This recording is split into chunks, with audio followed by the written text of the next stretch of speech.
하겠습니다. 제가 먼저 1절 읽겠습니다. 우리가 배를 타고 이달리아에 가기로 작정됨에 바울과 다른 죄수 몇 사람을 아구스도대의 백부장 율리오란 사람에게 맡기니 아시아 해변 각처로 가려 하는 아드라무테노 배에 우리가 올라 항해할세 마게도냐의 데살로니가 사람 아리스다고도 함께하니라.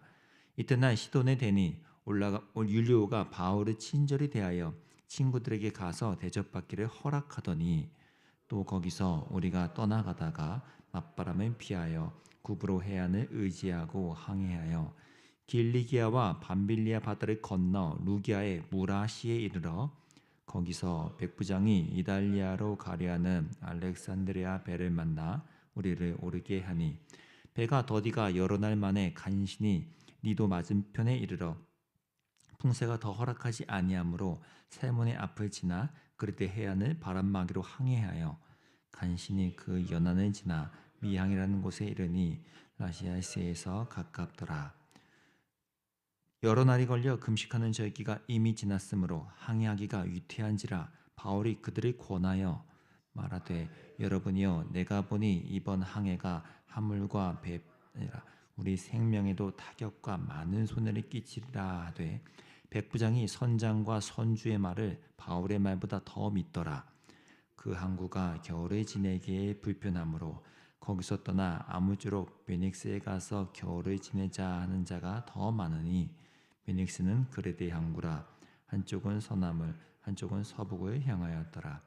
남풍이 순하게 불매 그들의 뜻을 이룬 줄 알고 닻을 감아 그레데 해변을 끼고 항해하더니 얼마 안 되어 섬 가운데로부터 유라굴로라는 광풍이 크게 일어나니 배가 밀려 바람을 맞추어 갈 수 없어 가는 대로 두고 쫓겨가다가 가우다라는 작은 섬 아래로 지나 간신히 거루를 잡아 끌어올리고 줄을 가지고 선체를 둘러 감고 스르디스에 걸릴까 두려워하여 연장을 내리고 그냥 쫓겨가더니 우리가 풍랑으로 심히 애쓰다가 이튿날 사공들이 짐을 바다에 풀어버리고 사흘째 되는 날에 배의 기구를 그들의 손으로 내버리니라.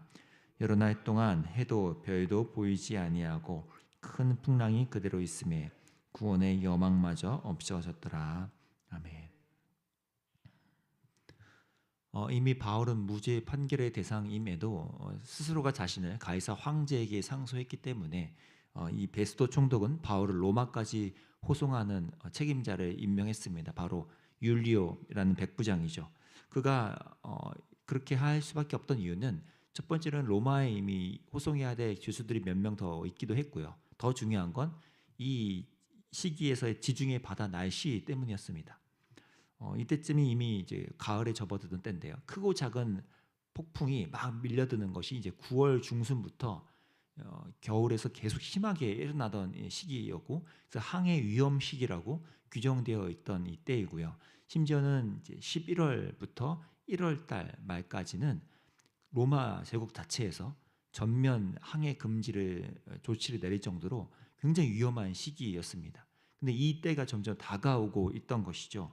그러니 이 베스도 총독 입장에서는 이 로마 황제의 자기 스스로를 항소한 바울이라는 이 인간을 빨리 지중해로 그냥 넘겨서 이걸 처리하고 싶은 거예요. 그러니까 서둘러야 됐죠. 그래서 가이사랴에서 출발한 것이 지금 1절의 내용입니다. 이때 사도행전 저자인 누가도 아마 동행했던 걸로 보이죠. 왜냐하면 우리가라고 1절에 시작하는 걸 보니 사도행전에서 등장하는 우리라는 이 섹션이 또 한 번 등장했습니다. 누가뿐만 아니라 2절 맨 끝에는 아리스다고라는 사람도 함께 했다고 하죠. 이 사람은 우리 에베소 지역에서 바울이 복음을 전하다가 이 아데미 신상을 만들던 사람들이 일으킨 소동 때문에 바울이 박해를 당할 때 함께 이 고난을 겪었던 성도입니다. 바울의 훗날 서신에서 나와 함께한 아리스다고도라고 표현한 것이 등장한 걸 보면 아마 이 인물은 꽤나 바울 옆에서 큰 힘이 됐던 동역자인 것 같습니다. 그렇게 든든한 상황이지만 막상 떠난 이 항해길은 만만치가 않았죠. 우리가 지금 읽은 것처럼 이 가이사랴에서 로마까지는 대략 240km 정도의 거리였다고 합니다.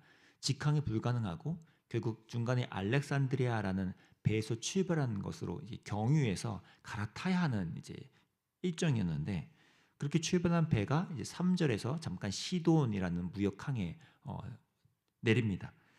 이곳에서 많은 이제 물자들이 바뀌고 또 쉬어가고 충전하고 하는 이 때니 곳이니까 아마 여기를 거쳤던 것 같은데, 희한하게도 이 3절에서 원래 정석대로라면 어떻게 합니까? 이렇게 배가 몇 시간 이상 오래 머물면 위험하니까 우리 죄수들을 더 심하게 감찰하고 또 관이하고 못 살게 굴고 하는데, 지금 이 백부장 율리오는 정반대로 바울한테만은 친절을 베풀었다는 거예요. 그래서 이 동네 이 도시에 있는 바울의 이제 성도들이죠, 친구들에게 대접을 받을 수 있도록 허락을 해줬다고 합니다. 아마 우리 성경에서 말하고 있지 않아서 추정하기는 참 어렵지만, 분명한 건 이 백부장 율리오가 이 바울이라는 사람을 굉장히 눈여겨봤던 것 같습니다. 이미 로마 시민권자 이런 것도 아마 정보를 알았을 거고요. 그럼에도 또 스스로가 가이사에게 항소를 했다고 말하는 그런 당당한 태도가 꽤나 흥미롭고 유별나게 보였던 것 같습니다.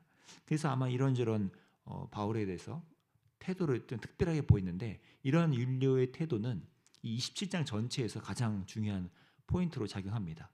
바울이라는 한 사람에게 율리오가 상황에 따라 태도를 바꾸기 때문인데요. 어떤 일이 벌어졌을까요? 먼저 이 5절에서 6절에 보니까 루기아 지방의 무라라는 이 항구에 도달을 했다고 해요. 여기에서 이 이탈리아 쪽으로 곡물을 나르는 수송선인 알렉산드리아 배로 지금 잘 갈아탔다고 합니다. 근데 문제는 이제부터죠. 7절부터 8절을 보니까 그 당시에 이제 점차 파도가 거세지는 이때 풍세에 부딪힌 거예요. 여기 7절 8절에 간신히라는 말이 반복해서 등장하는데, 이 말은 원래 예정보다 더 오랜 기간이 소요됐다라는 것을 강조하는 표현입니다.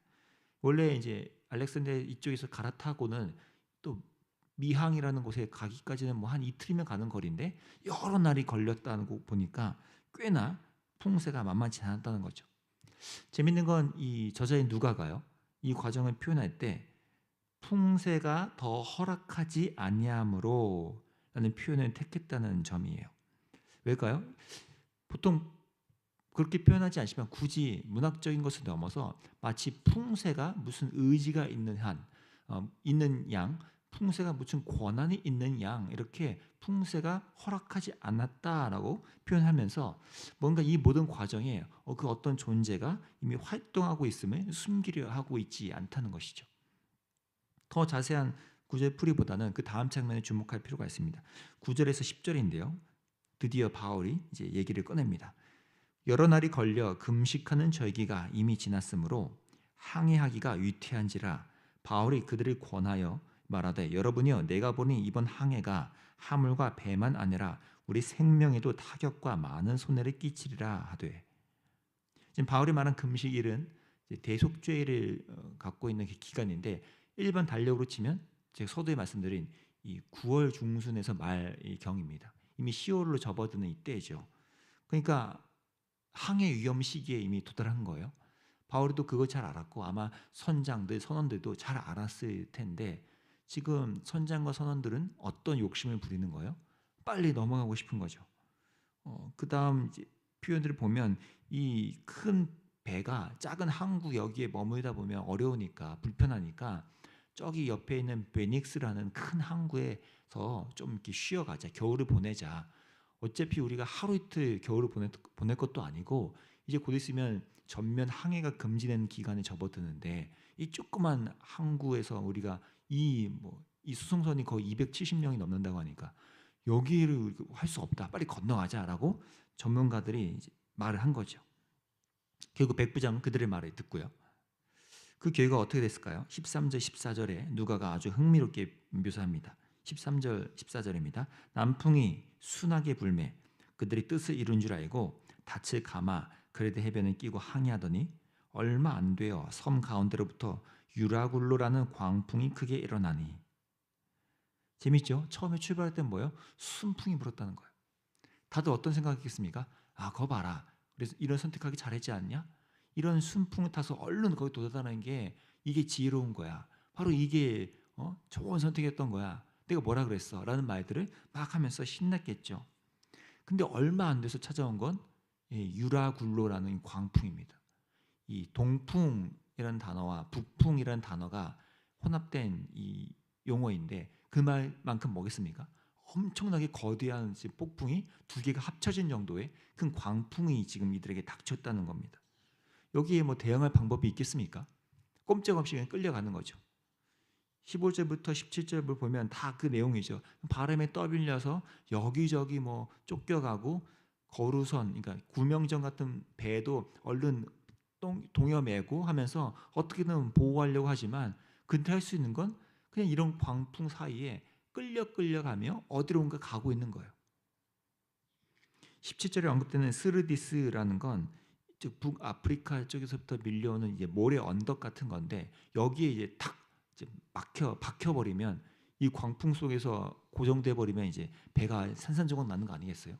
그러니까 이들은 더 겁나고 거기에 무서워서 막 이제 짐을 내던지고 하면서 스스로가 많은 것들을 포기하게 되는 거죠.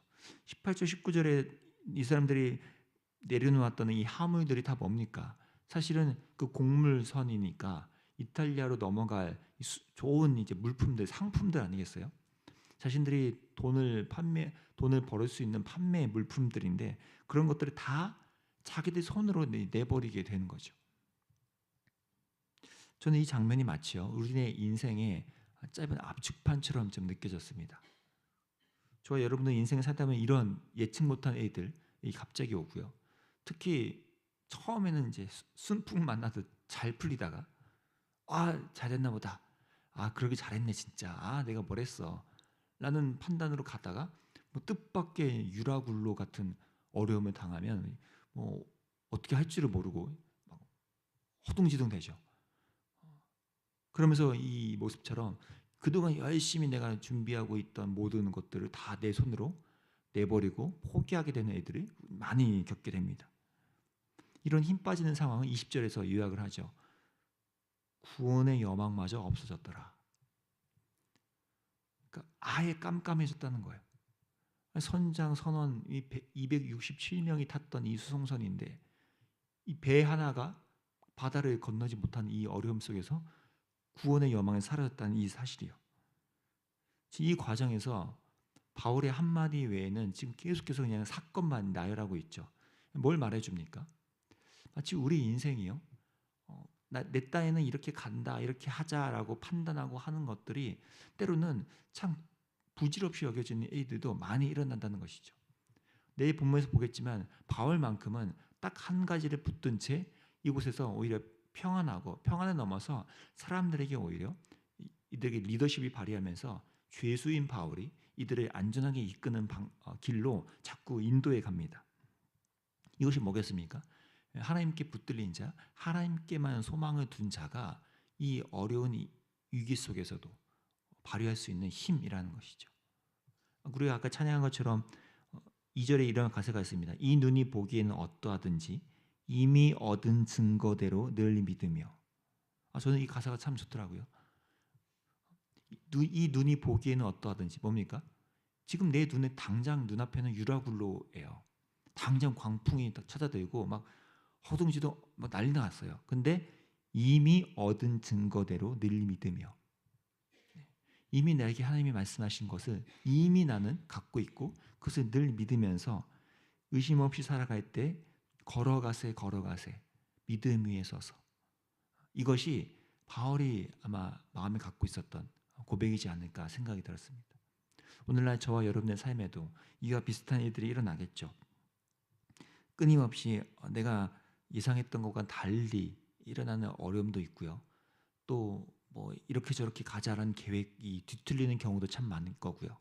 근데 그런 과정에서 결국 하나님은 이 바울에게 약속하신 바를 지금 끝까지 이루어 가시면서 결국 바울이 어떤 하나님을 믿고 있는지를 사람들에게 알리게 되고 또 바울 스스로가 하나님께 약속받은 바 그 로마라는 곳으로 도착하기까지 안전하게 이송해 주신다는 겁니다. 저 여러분이 삶에서 때로는 이렇게 맞바람에 부딪히는 것 같이 어려움을 겪을 때 또는 순풍을 겪을 때에든 하나님이 내 삶에 약속하신 바를 떠올리고 세상에서 말하듯이 상황과 환경에 따라서 내 마음이 흔들리는 것 이전에 하나님의 말씀을 이미 얻은 증거를 떠올려 보시면서 하나님이 내게 어떤 걸 말씀하셨지? 내게 어떤 것을 확실히 말씀하셨지? 내게 예수 그리스도 안에서 어떤 것을 이루신다 하셨지? 라는 것들을 되새기면서 여러분의 이 항해가 그리스도 안에서 안전하게 흘러갈 수 있게 되기를 간절히 기도합니다. 기도하겠습니다. 하나님, 오늘 이 배 하나가 저 로마로 가기까지의 참 많은 고민과 결정과 또 흔들림과 또 포기함과 당황스러움을 겪는 것을 보면서 이것이 우리 인생의 작은 모습과 같다는 생각이 들었습니다.